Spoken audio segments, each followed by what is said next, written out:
যখনই কোনো বড় বিপদে পড়বেন রবের কাছে মন খুলে চাইবেন।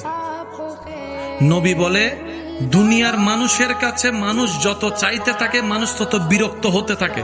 মানে এত বিরক্ত করছস কেন, একবার বলছস তো, পারলে দিব। নবী বলে, বান্দা যত রবের কাছে চাইতে থাকে রব তত খুশি হতে থাকে।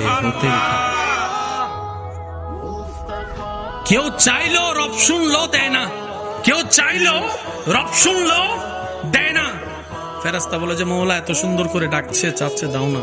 রব বলে যে না, আমি দিলে সে চাওয়া বন্ধ করে দিবে।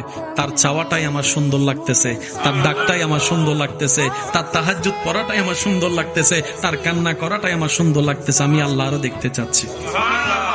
সেজন্য মুমিন বান্দারা বলে, দোয়া কবুল হলো আলহামদুলিল্লাহ, না হলে ডবল আলহামদুলিল্লাহ। বলে যে ব্যাপার কি? বলে যে দোয়া কবুল হওয়া মানি আমার চাওয়া পূরণ হয়েছে, আর দোয়া কবুল না হওয়া মানি আমার আল্লাহ চাওয়াটাই বাস্তবায়ন হয়েছে।